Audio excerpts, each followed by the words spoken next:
Hello everyone, welcome to my channel. I'm John, and today we're going on a little adventure ride with the 2021 Honda Trail 125, CT125, Hunter Cub, all the names. So we're on our annual trip to our cabin, my family's cabin in upstate New York, and this is hold on, I gotta see how fast I can go down this hill.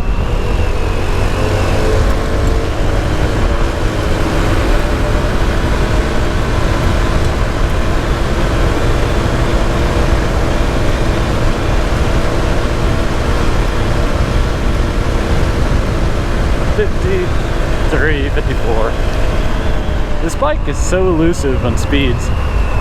I've only ever been able to crack 57 miles an hour one time on this bike, and it was kind of on a downhill in our stopover in Indiana last week.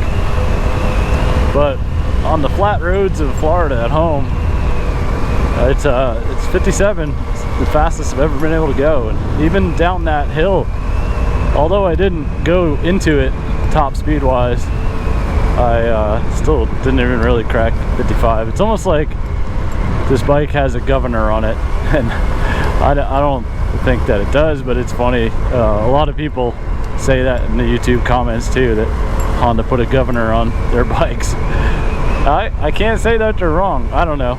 It's all, you know, controlled with an ECU, but I just never really, I don't know, in stock form, it's whether I'm going down a hill or straight, I can't really seem to get over 57. It's weird. Anyways, getting back to the point of the video today, we're in upstate New York, right on the Pennsylvania border. And as you can see, the riding up here is really nice.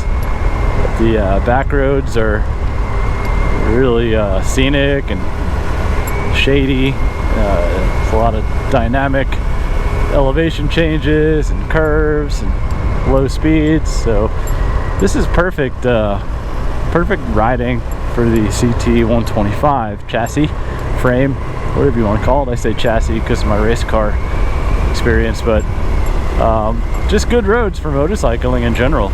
And I'm not an adventure rider.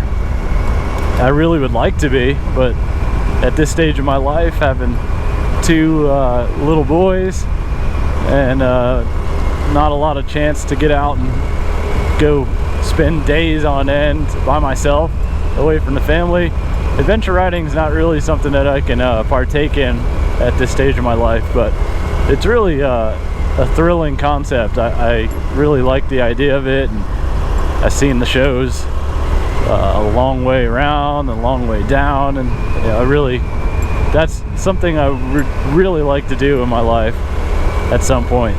And until then, I just have these fun little bikes that just provide more smiles than miles for me personally. But today I'm going to do my best at a little mini adventure ride with the Trail 125. And my adventure right now is going up this hill. So I was in 4th gear, but it completely bogged me down. So I had to go down the 3rd, and it pulled me up just fine. So what I'm targeting on my adventure ride was just a short little distance there on that paved road.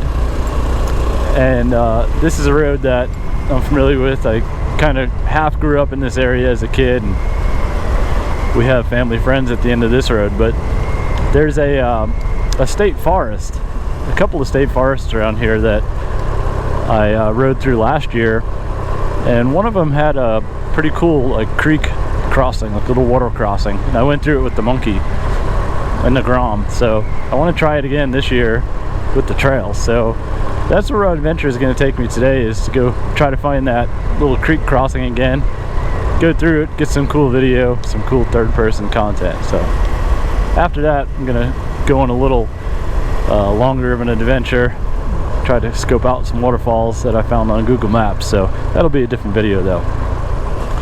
So yeah, like I said, not really an adventure rider, but I'd like to be. So until then, I'm just gonna have small little adventures when I can get them on the trail, and monkey and Grom and stuff. So Alright, so we're beginning the adventurous part of this ride, getting into this trail system here. And last year, I remember there was some pretty muddy sections on this trail, so that should be fun too. It's not going to be totally out of the ordinary for me because I've been riding this bike on the trails in the mud all week here and got a pretty good feel for it, what it's going to do in the mud. So let's see what we come across. I'll probably time-lapse through some of these little jaunts here and then stop and cover some cool stuff along the way.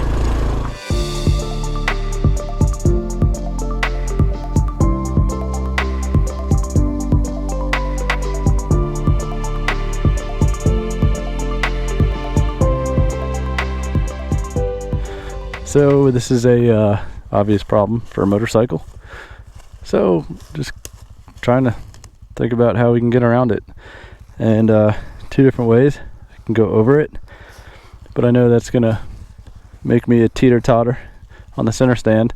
This is not much ground clearance, so what I'll probably do is go up there and cut around.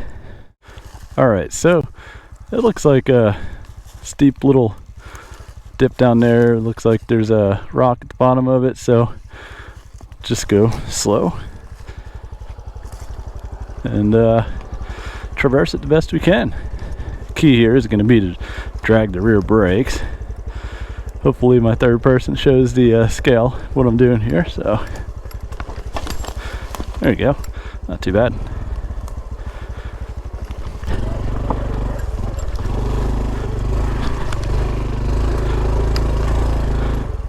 Okay, hey, look at that, we're around the tree. So that wasn't too bad to get down, but obviously if I come back this way, it's going to be a little bit harder getting up. There wasn't really a good place to park this bike, so just kind of stuck it here in this ditch. Alright, let's move on and see what else this trail holds for us.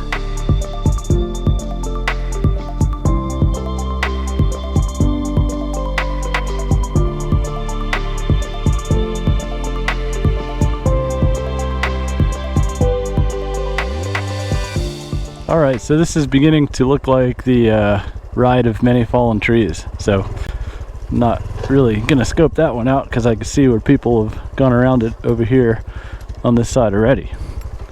Luckily I'm not the first to have blazed this trail with a motorized vehicle, so that's good. So we're just kind of creeping down the forest floor here. There's not too many surprises, except for the occasional rock or a little round stick. It'll make you spin or slide a little bit, but it's pretty easy work right there. So the good thing about the woods here in upstate New York and Pennsylvania is that they don't really hide a lot of dangers, and the forest floor is pretty open and sparse, as opposed to Florida, where there's some forests and wood sections in Florida that you can't even walk through. They're so thick with palmettos and swampy stuff and weird things and creatures, and I don't know. Going off the beaten path in Florida is a little bit tougher in my opinion. And up here in the woods, unless you get into something like this with some really tall grass. Ooh, see, there's some slippery stuff underneath the grass too, but the tall grass can hold the occasional hole or rock. But for the most part, going through the woods here is it's not too bad. So this just definitely isn't the creek crossing that I was trying to get to, but puddle crossing more or less. And we get another one here. We've got the occasional rivers that randomly run through the forest, especially after some heavy rainfall like they've experienced up here in the last couple of weeks. But now we're getting into some good mud, so slippery kind too.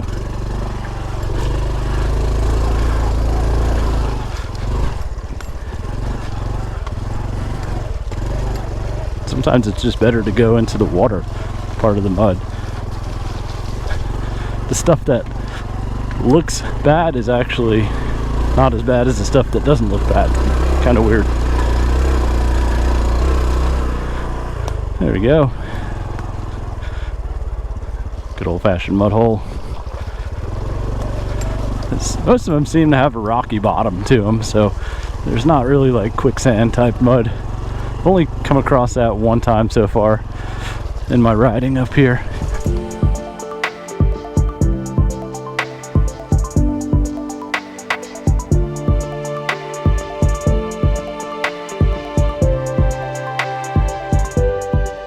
Alright, so I think we're finally coming up to that creek crossing that I was hoping for. So let's have a look. It's definitely still here, and I'm just curious to see how deep it is, because these are, yeah, this looks good. Alright, so let's go have a look.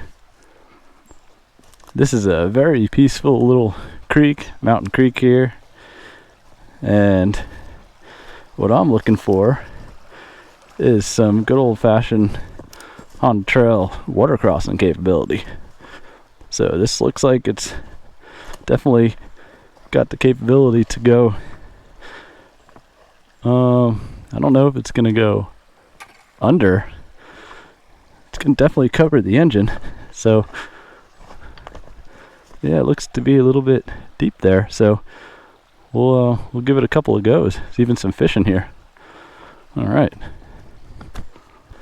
Okay, so we'll go try this out. My biggest concern is that I don't want to really get my boots wet, so I'm gonna keep my feet up. There we go. Feet up. No problems.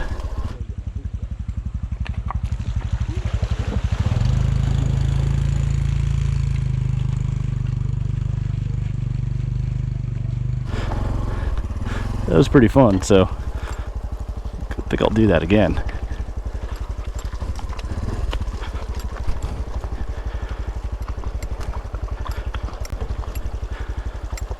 All right.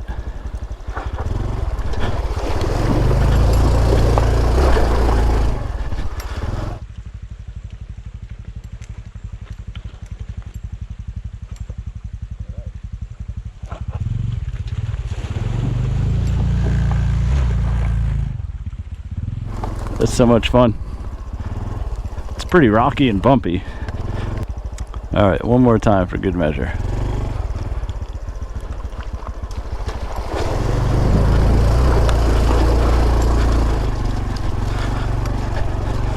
There we go. Nicely done, Trail 125.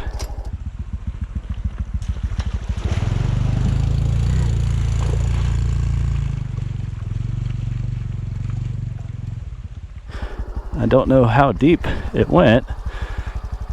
Well, I have water on my airbox here, so I think I probably went in about maybe 5-6 inches shy of the airbox, which is absolutely perfect because I don't want to swamp the bike, don't want to ingest water, of course. So pretty cool stuff. This is actually one of the water crossings that I'd been eyeing up since I got this bike, because last year I went through this with the Grom and went on this side of it, obviously, but Grom has a lot lower of an intake than the trail. So this year I was excited to take the trail back because I knew the intake is way up here underneath the rack, and unless my butt is almost getting wet, I feel pretty confident that I wasn't going to ingest any water. So back on the trail again.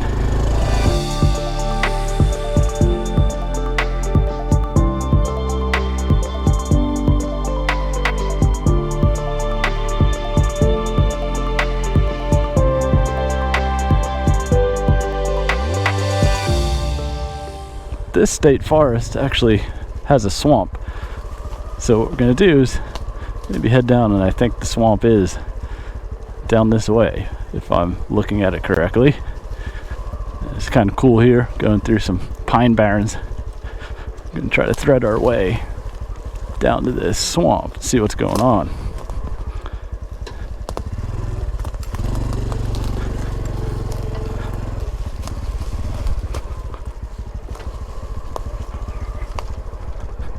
Little fireplace there.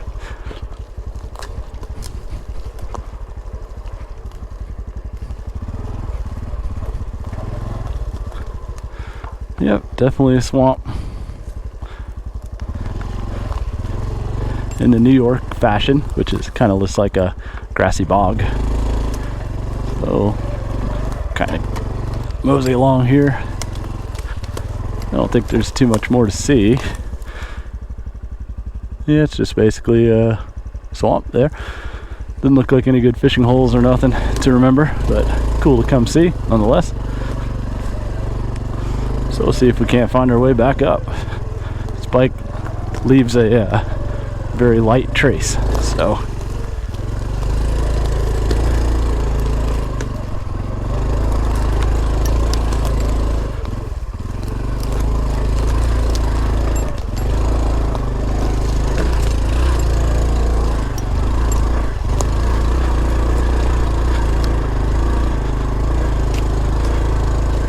all right, there we go. Found the trail again. It's one of the tricky things about going off the beaten path up here too, is that if you're going through sections like that Pine Barren and don't have a good sense of how you got down there, it's kind of hard getting back up sometimes.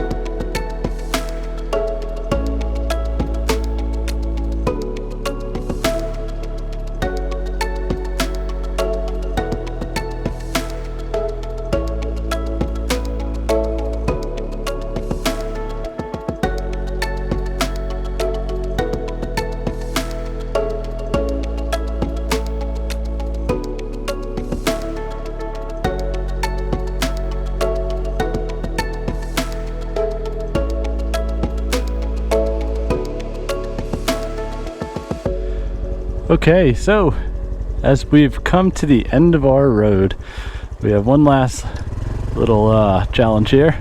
I have no idea how deep this is, but no big deal. I have up to my rear end in safety zone. So, all right, here's the parking area from the trail. All right, so we're jumping back on a public road here, which is what the trail does, back and forth. So it's that's why it's the light adventure bike. So we had ourselves an adventure on a trail that wasn't so light in my opinion, but we'll get back on some light roads. So maybe dead battery pit stops are a good thing, because it gave me the opportunity to stop here alongside of the road back to have an overlook of the mountain range, not range, but the mountain right there. The mountain right here after this valley is the one that we just traversed through the through that trail. So pretty cool oversight. You can see a couple of mountain ranges, or a couple of mountains past here, and that's into upstate New York, and over on this side is Pennsylvania. So pretty cool. Glad to have actually stopped and showed you that. And then my Honda outsmarts me by shutting the bike off because I had the kickstand deployed. That's it. I'm going to close it down, and I hope you guys enjoyed this. Hope it shows you how adventurous you can get with the Trail 125. And once again, I'm not claiming that this is an adventure bike or an off-road bike or any sort of bike in particular. I'm just exploring the limits of what you can do with these handy and fun little Hondas that they keep putting out. So thanks for watching. See you on the next one.